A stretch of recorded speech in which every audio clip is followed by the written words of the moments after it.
নমস্কার, একটি মেয়ের গল্পের আসরে আপনাদের সবাইকে স্বাগত। আমি বর্ণালী আবার এসে গিয়েছি নতুন একটি গল্পের সাথে। আর আজ আমাদের গল্প নারায়ণ গঙ্গোপাধ্যায় রচিত লক্ষ্মীর পা। তাহলে চলুন শুরু করি আজকের গল্প, নারায়ণ গঙ্গোপাধ্যায় রচিত লক্ষ্মীর পা।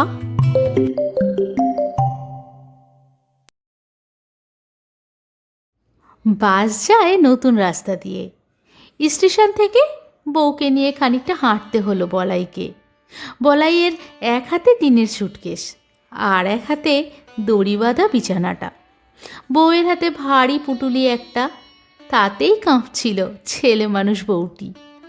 একদম হাঁটতে পারো না? হ্যাঁ গা। বউটির শ্যামবর্ণ মুখে লজ্জার রং ফুটল। পারি তো, সে তো দেখতেই পাচ্ছি। বলাই হাসলো একটু। হাঁপাচ্ছ এর মধ্যেই? দাও দাও, ফুটুলিটা আমায় দাও। নেবে কি করে? দুটো হাতই তো তোমার জোড়া। বিছানাটা বগলে নেব এখন, ওটা দাও আমায়। বউটি ছেলে মানুষ হলেও দেখা গেল জেদ আছে তার। পুটুলিটা কিছুতেই দিল না বলাইকে। অল্প অল্প হাঁপাতে হাঁপাতে হাঁসের মতন ছোট ছোট পা ফেলে এগিয়ে চলল পেছন পেছন। বলাই একবার মাথা নামিয়ে চেয়ে দেখল। চটি ছাপিয়ে টুকটুকে আলতা পা দুটি ভরে আছে ধুলোয়। খুব কষ্ট হচ্ছে তোমার? না না, একটুও না, বউ জবাব দিল আবার। মনে মনে খুশি হলো বলাই। ছেলে মানুষ হলেও জেদ আছে বউটার। একাধ জেদ থাকা ভালো মেয়েদের। একেবারে ছাঁচ না থাকলে নেহাত মেয়ের মেরে হলে জীবনে সোয়াদ আসে না। কিন্তু এই জেদের ফলটা ভালো হলো না আপাতত। সামনে একখানা পুরো মাঠ তখনও বাকি। তার মধ্যেই দেখা গেল হলদে সবুজ বাঁশখানা বেরিয়ে গেল কালো ধোঁয়া ছাড়তে ছাড়তে। একা হলে ঊর্ধ্বশ্বাসে দৌড়তে পারত সে। ডাকাত পড়া হাঁক ছেড়ে বলতে পারত, থামো হে বাস, দাঁড়িয়ে যাও একটুকুন, আমিও যাব। কিন্তু নতুন বউকে নিয়ে ওই পোঁটলা পুঁটলি শুদ্ধ কিছুতেই সম্ভব নয় সেটা। অবশ্যই বউ যদি আগেই পুটুলিটা হাতে দিত, আরও জোরে পা চালাতো একটুখানি, তাহলে তাহলে এখন বলতে হয় জেদ ভালোই বউ, কিন্তু সব সময় কি ভালো? দেখলে তো তোমার জন্য বাসটা ধরা গেল না। কিন্তু সে কথা বলা যায় না, কিছুতেই না। বউ দুঃখ পাবে। ভারী মিষ্টি আর ভালো মানুষ বউটা, ভারী পছন্দ হয়েছে তার। না, এসব কথা বলা যাবে না কিছু। বউ বললে, একখানা বাস চলে গেল না, আমরা কোন দিকে যাব গো? ওই দিকে। তাহলে ওই বাসটা ধরতে পারলে এক্ষুনি চলে যেতুম আমরা। এখন তাড়াতাড়ি হেঁটে আর লাভ কিছুই নেই।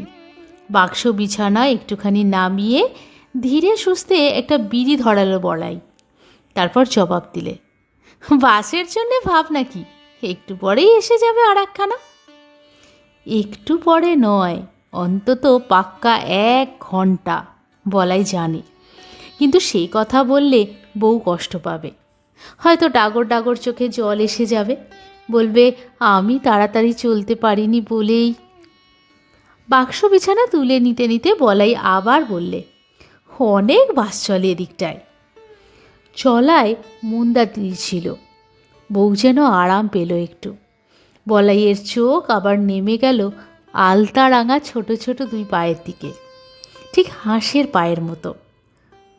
না, সে ঠিক নয়, হাঁসের পা দেখতে মোটেও ভালো নয়। সেই যে লক্ষ্মী পুজোর সময় পা আঁকে, বউয়ের পাও পিটুলি গোলায় ডুবিয়ে ওকে উঠোন দেওয়ায় হাঁটালে ঠিক সেই রকম ছাপ পড়বে হয়তো। কিন্তু এখন গোড়ালি পর্যন্ত রাঙা ধুলোয় ভর্তি। সবুজ চটিটার রং বদলে গেছে। বলাই ভাবল, স্টেশনে একখানা ডুলি পালকি কিংবা নিদেন পক্ষে একটা গরুর গাড়িও যদি থাকতো, তাহলে এই পথটুকু সে বউকে হাঁটতে দিত না। বড় রাস্তার পাশে নয়াঞ্জলিতে লক লক করছে কলমি শাক। দুটো একটা শালুক ফুল ফুটেছে এখানে ওখানে। তার ভেতরে সোনালি রোদ্দুরে পাখা কাঁপিয়ে কাঁপিয়ে উঠছিল ফড়িংয়ের ঝাঁক। একটা পানকৌড়ি ভাসছিল। নয়াঞ্জলি পেরুবার জন্যে দুজনে বাঁশের সাঁকোতে উঠতেই টুপ করে ডুব দিলে পানকৌড়ি।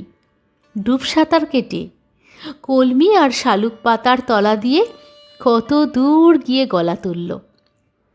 বউ সাঁকোটার উপর দাঁড়িয়ে দাঁড়িয়ে দেখল তা, একটুখানি হাসলো। তারপরে, পানকৌড়ির ছড়া জানো? বলাই দুষ্টুমি করে বললে, জানি নে, তুমি জানো? পানকৌড়ি পানকৌড়ি ডাঙায় ওঠো সে, তোমার শাশুড়ি বলে গেছে বেগুন কোটো সে। ছড়াটা শেষ করবার আগেই বাকিটুকু ধরে নিল বলাই। বেগুন হলো চাকা চাকা, বউ হবে খাঁদা নাকা। সাঁকোটা পেরিয়ে দুজনে এধারের রাস্তায় পৌঁছেছে তখন। বলাই হাতের সুটকেস আর বিছানা বড় একটা শিশু গাছের ঘন ছাওয়ার নিচে নামিয়েই বউয়ের নাকটা ধরে নেড়ে দিলে একটু। তাই বলে আমার বউয়ের নাক মোটেই খাঁদা নয়, যেমন ছোট্ট তেমনি টিকালো, ঠিক যেন সিঙাড়া ফল একটা। ছোট্ট বউটি লজ্জায় শিউরে এতটুকু হয়ে গেল একেবারে। হেই হেই, কি হচ্ছে রাস্তার ধারে? রাস্তার ধারে বলেই তো ওইটুকুতেই থামতে হলো, নইলে বউয়ের যে ছোট্ট ছোট্ট দুটো ঠোঁট আগের একটা স্টেশনে খাওয়া পানের রসে এখনও টুকটুকে হয়ে আছে, সেদিকে আর চোখে তাকিয়ে বলাই বললে, নইলে। লজ্জায় আরও কুঁকড়ে বউ বললে, যাও, কি অসভ্য। বলাই হাসল, বললে, এখন বসা যাক একটু এখানেই, এই গাছের তলায়, এই জায়গাতেই বাস দাঁড়ায়। মেঘ ভাঙা আকাশ শরতের সোনালি রোদে ঝিকিমিকি। এদিকের মাঠে অনেকটাই ধুলো আর ঢিপি ছড়ানো ব্রহ্মডাঙ্গা। একখানা গ্রাম আর কিছু গাছপালার ওপারে রেলের স্টেশন, কিন্তু রাস্তার ওধারের মাঠ আলাদা, একেবারে অন্যরকম।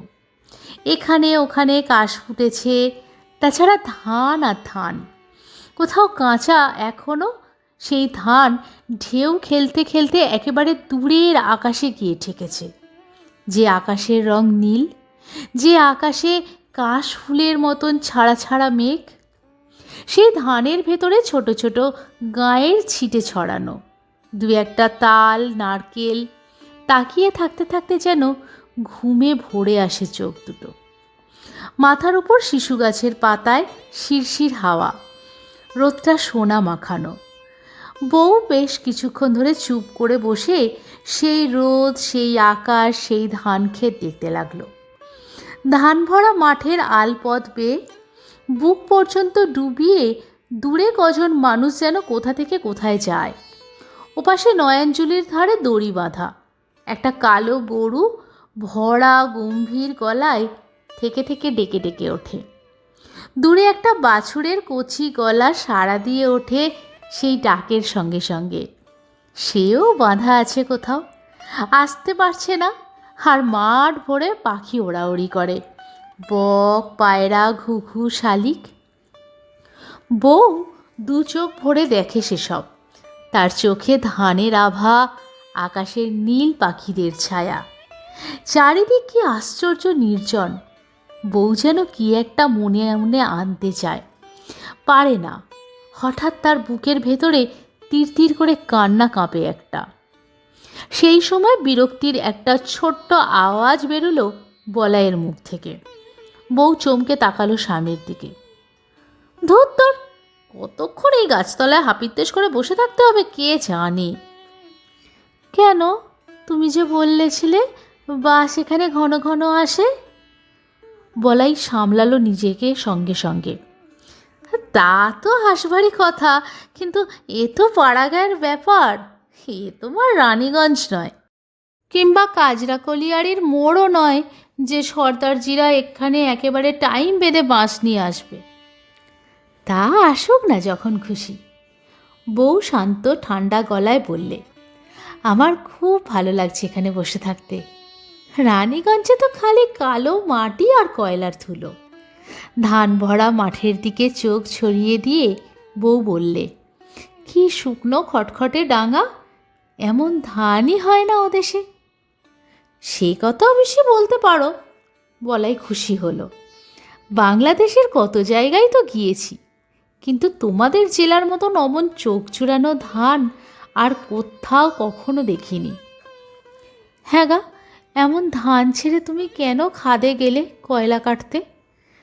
বলাই অস্বস্তি বোধ করল। না, বলা যায় না, সে কথা এখনও বলা যায় না বউকে।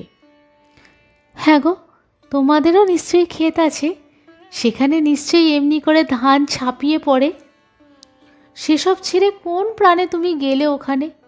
ওই মাটির তলায় আঁধারে নেবে সাঁওতাল আর হিন্দুস্তানিদের সঙ্গে কয়লা গাইতে তোমার ভালো লাগতো?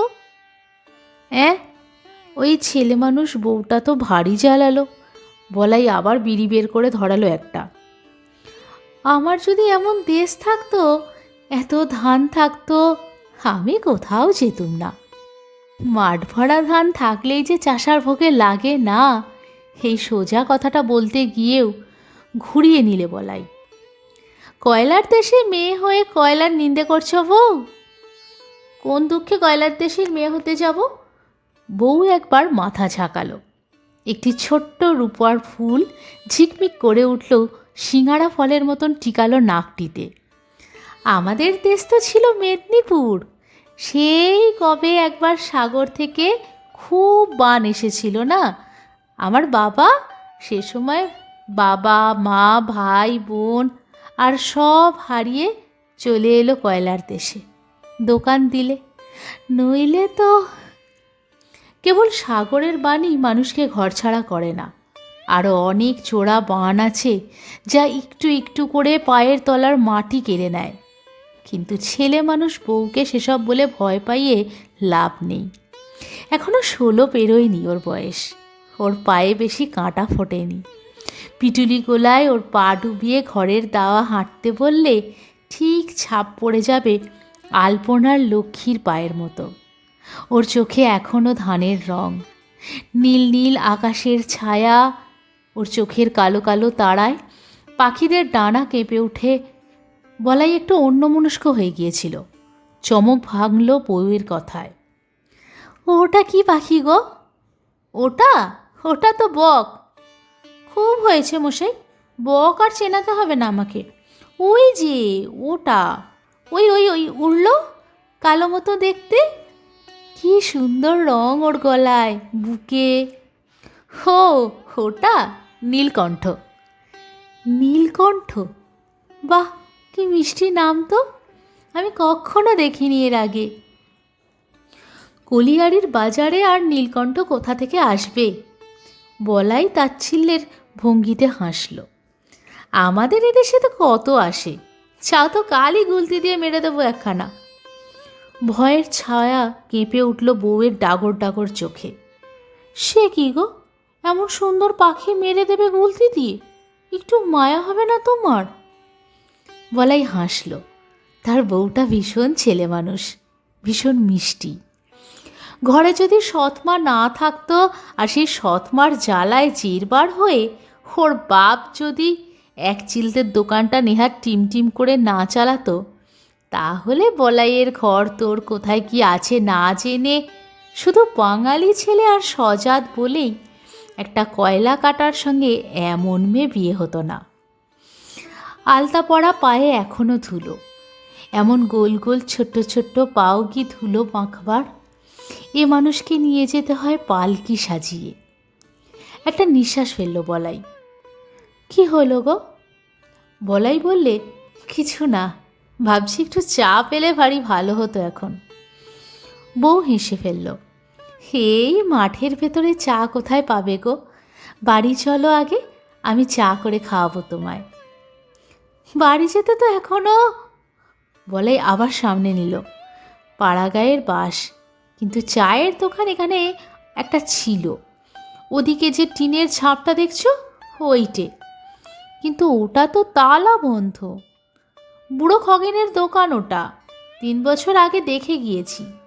এর ভেতরে মোড়ে নিশ্চিন্তি হয়ে গেছে কিনা কে জানে, কিংবা হাটে ফাটে কোথাও হয়তো গেছে। মরে যাক কিংবা হাটেই যাক, চা তো জুটবে না। আবার নিঃশ্বাস পড়ল বলাইয়ের। না, তা জুটবে না। অথচ রানীগঞ্জ হলে। রানীগঞ্জ এত ভালো লাগে তোমার? বউ যেন দুঃখ পেল একটু। কয়লা, কেবল কয়লা, মাটি কালো, আকাশ কালো, ঘাসগুলো পর্যন্ত কালো। কেবল যখন খুশি চা খেতে পেলেই বুঝি ভালো লাগে তোমার? বউয়ের চোখে এখন ধানের রং। এখন এই শিশু গাছের ছায়ায় হাওয়ার ঝিরঝিরানিতে ও স্বপ্ন দেখছে। ওর মনটা উঠছে মাঠের উপর নীলকণ্ঠ পাখি হয়ে। এখনও কালো কয়লার দেশের কোনো কিছুই ওর ভালো লাগবে না। বউ আবার বললে, হ্যাঁ গা, তুমি কেন দেশে থাকো না? আমাদের মাঠেও এইরকম ধান হবে নিশ্চয়ই। তুমি কেটে নিয়ে আসবে ঘরে, নবান্ন হবে আমাদের বাড়িতে। বলতে বলতে গলা একটু ভারী হয়ে গেল বউয়ের। এতক্ষণে বুঝতে পারল ধানের ক্ষেতে চোখ ডুবিয়ে একটা তিরতিরে কান্না কেন কাঁপছিল তার বুকের ভেতরে। 9 বছর বয়সে যে মা তার হারিয়ে গেছে, সেই মা কোনো কাঁথি মহকুমার কোনো গ্রামের কথা বলতো। সেইখানে এই রকম ধানের মাঠ ছেয়ে যেত, ফসলে গোলা ভরত, বাড়িতে উঠত নবান্নর গন্ধ। তুমি কেন দেশে থাকো না? চোখের জলে একটুখানি দোলা ছলছলিয়ে উঠল বউয়ের গলায়। পুরুষ মানুষকে 10 দিকে ঘুরতে হয়, দেখতে হয়। এড়িয়ে যাওয়া জবাব দিল বলাই। তুমি কয়লা কাটো, আমার একদম ভালো লাগে না। কেন বউ? ভয় করে, ও তো মরণের গর্ত, জানি তো সব। আজ এখনিতে, কাল ওখানে। বাকিটা বলতে পারল না, আতঙ্কে থমকে গেল। মরণ কোথায় নেই বউ। এই ধান ক্ষেতের সামনে বসে হঠাৎ বলাইয়ের চোখে কলিয়ারির সুড়ঙ্গগুলো ফুটে উঠতে লাগলো।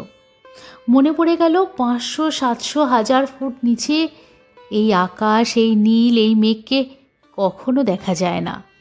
ইলেকট্রিকের আলোয় সেই ভুতুড়ে গ্যালারিগুলো, সেই স্যাঁতস্যাঁতে মাটি, সেই অবিচ্ছিন্ন পাতালের জলের শব্দ, সেই ট্রলি, লাইন, ব্লাস্টিং, গাইতি, মাথায় আঠা আলো। সবসময় কেজ বেয়ে উপরে না ওঠা পর্যন্ত একটা চাপা ভয়। এই বুঝি কোনো জায়গায় গাইতি বসে বেরিয়ে পড়ল খানিকটা লুকোনো গ্যাস। কোথায় একটা লিক করলো ইলেকট্রিক লাইনে, একটা স্পার্ক, গ্যাস, কোল ডাস্ট, আর তারপর বড় ধেমো, তারপর আরও আরও অনেক। রানীগঞ্জে, আসানসোল, ঝরিয়ায়। একেবারের জন্যে সবটা ঘূর্ণির মতন ঘুরে গেল মনের সামনে। কিন্তু এই ছোট্ট নতুন মিষ্টি বউটাকে এসব কথা বলা যায় না। বলাই নিজের কথারই জের টানল, মরণ কোথায় নেই বউ। ধানের খেতে কাজ করতে করতে আলকে উঠে ছোবল দিতে পারে, লাঙল দিতে দিতে মাথায় বাজ পড়তে পারে। বউটা ছোটোখাটো হলে কি হয়, তেজি, বেশ তেজি। থমো বলে আলতোভাবে ধমক দিলে স্বামীকে। ওইসব নানান ভাবনার মধ্যেও বলাইয়ের মনে হলো মেয়ে মানুষের একটু তেজ হওয়া ভালো। একেবারে ঠান্ডা ম্যারম্যারে হলে জীবনের সোয়াদ থাকে না। বউ বলল, থামো, বোকা ভুলিও না আমায়। আমি রানীগঞ্জের মেয়ে, কয়লা খনির কথা আর আমাকে শেখাতে হবে না। তোমার কয়লা কাটা আমার ভালো লাগে না, সব সময় বুক কাঁপে। আরও তো অনেক মানুষ পিঠে নামে বউ। নামুক গে, সাঁওতাল আদিবাসীরা যা খুশি করুক, ওরা তো মরবে জেনেই আসে। মরবে জেনে কেউ আসে না বউ। বলাই জোর করে হাসল। তারাও মানুষ, প্রাণের দাম তাদেরও আছে। তাছাড়া কেবল ওদের কথাই বা বলছো কেন? এখন তো কলিয়ারিতে বাঙালিরাও কয়লা কাটে। আমাদের ওখানেই তো আরও কত জন আছে। ঠাকুরকে, তারা তো পেটের দায়ে এসেছে। আমাকেও যে যেতে হয়েছে পেটের দায়? না, কখনো না, বউ প্রতিবাদ করল। হ্যাঁ গো, তোমার জমি আছে, ধান আছে, দেখো তো চেয়ে মাঠের দিকে, কত কত ধান। মা বলতো ধানেই লক্ষ্মী। কেন তুমি ধান ছেড়ে চলে গেলে কয়লা কাটতে? বলাই দাঁতে দাঁত চাপল এবার। বউ স্বপ্ন দেখবে, আরও আরও কিছুক্ষণ স্বপ্ন দেখবে। তারপর বাস আসবে, যেতে হবে 15 মাইল পথ। সেখান থেকে আবার সেই পুটলি, সুটকেস, বিছানা নিয়ে হাঁটতে হবে প্রায় ক্রোশ খানেক। তখন বউ জানবে কেন যে বউকে নিয়ে এ সময় গ্রামে চলে এলো হঠাৎ। কি দরকার ছিল তা? সেও কি হঠাৎ নিজের বুকের ভেতরে এই মাঠ, এই সোনালি রোদ, এই আকাশ আর এই ধানের কান্না শুনতে পেয়েছিল? না হলে? কিন্তু গ্রামে গেলেই তো বউ জানবে। তখনকার কথা তখন, আপাতত। আবার একটা বিড়ি ধরালো বলাই। পরপর বেশ কটা টেনে গলা জ্বলছিল, মুখ তেতো হয়ে গিয়েছিল, কিন্তু একটা বিড়ি না ধরিয়ে কোনো কথা খুঁজে পাওয়া যাচ্ছিল না এখন। বউ, কয়লার কাজে রোজগার অনেক বেশি। ছাই, নগদ টাকা। বউটা ছোট্ট আর ভালো মানুষ হলেও বেশ তেজি। টিকালো সিঙাড়া ফলের নাকটা ঘুরিয়ে এবার ঝামটা দিয়ে বলল বলাইকে। রূপোর ফুলটা ঝিকমিক করে উঠল আবার। নগদ টাকা? গল্প করো না আর আমার কাছে। পুরো টাকা লিখিয়ে নিয়ে অর্ধেক মজুরি দেয় ওরা। বলাই চমকালো একটু। কোথায় পাও এসব খবর? আমি জানি। মেয়ে মানুষের যেরকম ঝাঁঝা থাকলে জীবনে বেশ একটা সোয়াদ আসে, তেমনিভাবে বউ ঝাঁঝালো হয়ে উঠল। 6 মাস কাজ করিয়েই কোম্পানি ছাড়িয়ে দেয় কিছু দিনের জন্যে, নইলে মজুরদের নামে কোম্পানিকে টাকা জমা রাখতে হয়। আইনে যেসব করবার কথা আছে। বউ, তুমি কি কলিয়ারির সভায় টভায় বক্তৃতা শুনতে চাও? একটু হাসলো বলাই। মুখে মুখে যে খই ফুটছে। বক্তৃতা শুনতে হবে কেন এর জন্যে? কে জানে না এসব? বলাই আরও বিব্রত হলো। বউ যতটুকু জানে তার চাইতে আরও বেশি সে জানে, তাকে জানতে হয়েছে। কিন্তু এসব কথা কেন এখন? তার ভালো লাগছে না, একেবারেই না। বলাই কথার মোড় ঘুরিয়ে দিতে চাইল। আচ্ছা বউ, খাদে নেমেছ কোনো দিন? না, মেয়ে ছেলেদের নামতে দেয় না।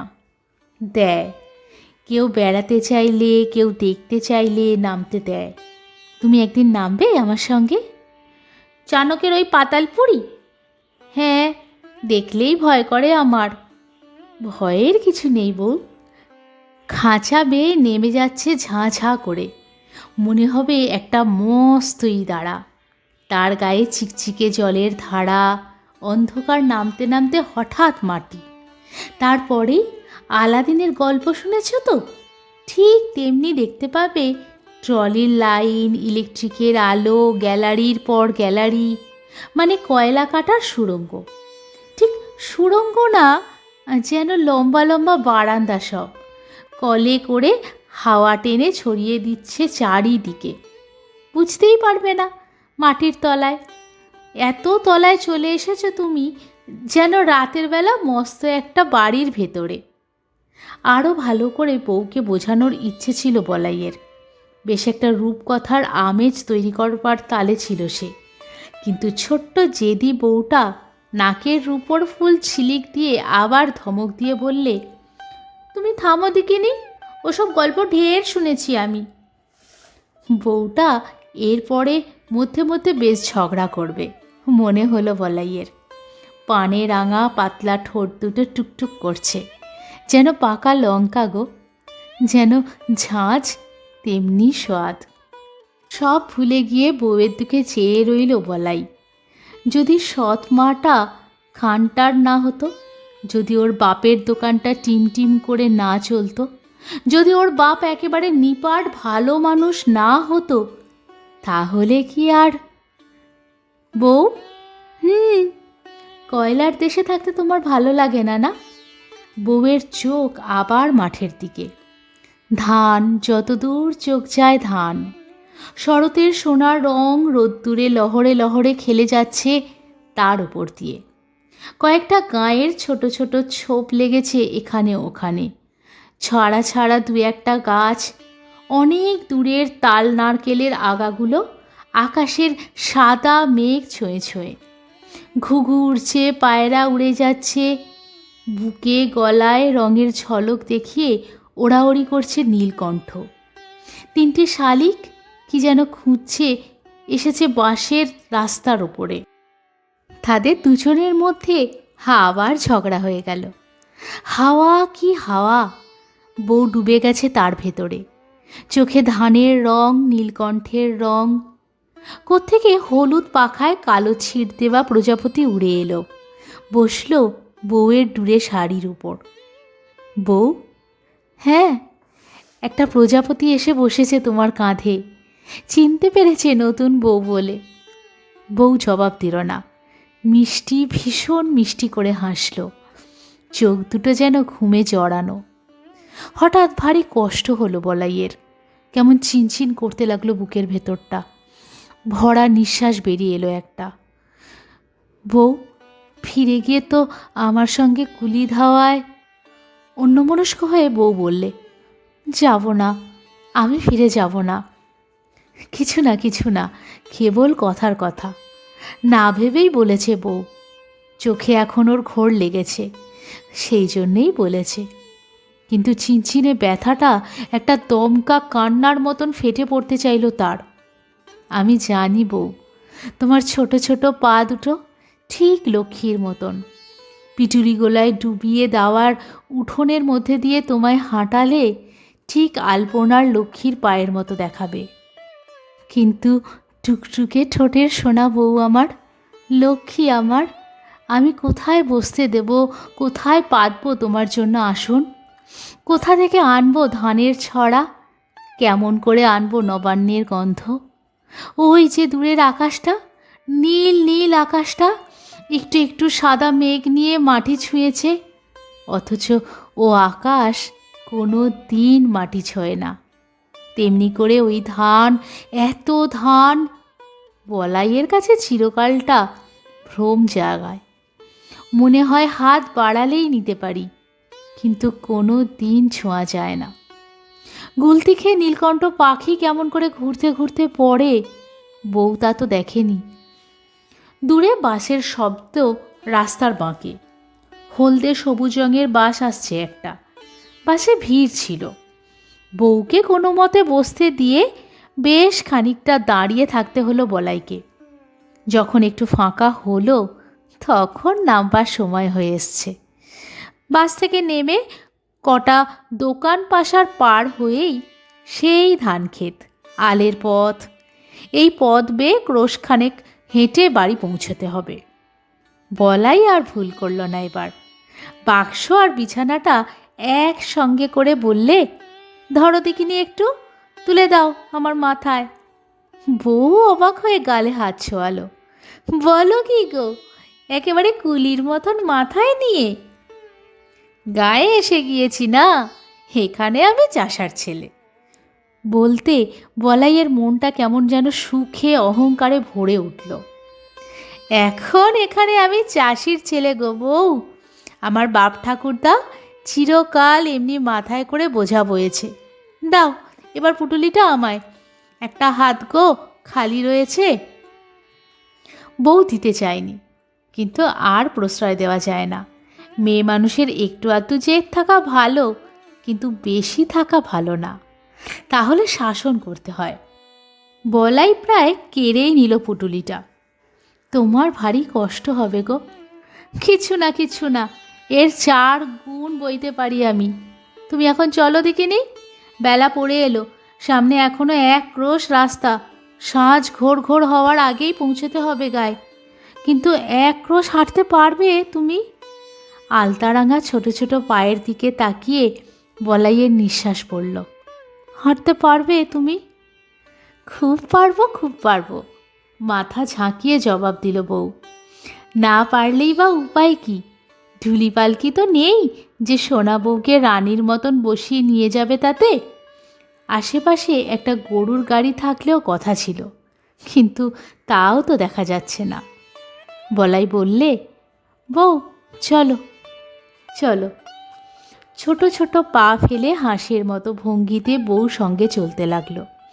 এখানেও দুধারে ধান, রং ভরা ধান। ভরাট ছড়াগুলো কোথাও হেলে পড়েছে আলোর দিকে, কোথাও লুটিয়ে নেমেছে মাটিতে। চলতে চলতে সেই ধান দুজনে গায়ে ছোঁয়া বোলাতে লাগলো। মাথার ওপর উড়তে লাগলো পাখিরা, হাওয়ায় ঢেউ দিয়ে থাকলো ফড়িং, পোকা ঘুরতে লাগলো আশেপাশে। আকাশের বেলা নিবু নিবু, এদিকটা রাঙা ওদিকটা কালচে হয়ে এসেছে। মাঠ থেকে মাটি আর ধানের সঙ্গে বেলা শেষের গন্ধ। কোথা থেকে একটা বুনো ফুলের গন্ধ। ফুলটা বলাইয়ের খুব চেনা, অথচ এক্ষুনি তার নামটা মনে করতে পারল না। চলতে চলতে একটা অদ্ভুত অসম্ভব স্বপ্ন ঘনিয়ে আসতে লাগলো বলাইয়ের চোখে। কয়লা খনির পাতালে নেমে যেমন আলাদিনের জগৎটা হঠাৎ ঝলমলিয়ে ওঠে, তেমন করে এখানেও কিছু একটা হতে পারে না? গিয়ে কি চোখে পড়তে পারে না বুড়ো বাপটা আর ক্ষেত মজুর নয়? যে চোখে ছানি পড়েছিল সেটা সেরে গেছে। মাকে আর পরের বাড়িতে চাল কুটে গেড়ি গুগলি কুড়িয়ে পেটের ভাত জোগাতে হয় না। ঠাকুরদার আমলের মতন আবার 9-10 বিঘা ধানি জমি রয়েছে তাদের। যে মড়াই কবে ভেঙে পচে মাটিতে হারিয়ে গিয়েছিল, সেখানে ধানে ভরা নতুন মড়াই ঝকঝক করছে। ভাঙা খোড়ো চালের জায়গায় উঠেছে টিন কিংবা রাঙা টালির ঘর। মা বলছে নতুন বউ এলো ঘরে, এবারে নবান্নে লক্ষ্মী নেমে এলো নিজে থেকে। সব হতে পারে, কেউ বলতে পারে না কি হতে পারে। এবার স্বপ্ন দেখার পালা বলাইয়ের। শেষ বেলায় রোদের পাখায় রোদ জড়ানো উড়ে যাওয়া বকের দলের মতো বলাইয়ের স্বপ্নরাও ধানের গন্ধে ধানের ছোঁয়ায় এক আকাশ ছাড়িয়ে আর এক আকাশের দিকে উড়ে চলল। বউ ছোট্ট একটি হাঁসের মতন চলতে থাকলো তার সঙ্গে। যেন লক্ষ্মীর রাঙা পা পড়তে লাগলো আলের ওপর লুটিয়ে যাওয়া ধানের শীষে। এতক্ষণ শুনছিলেন নারায়ণ গঙ্গোপাধ্যায় রচিত লক্ষ্মীর পা ছোট গল্পটি। গল্প পাঠে বর্ণালী, উপস্থাপনায় একটি মেয়ের গল্প।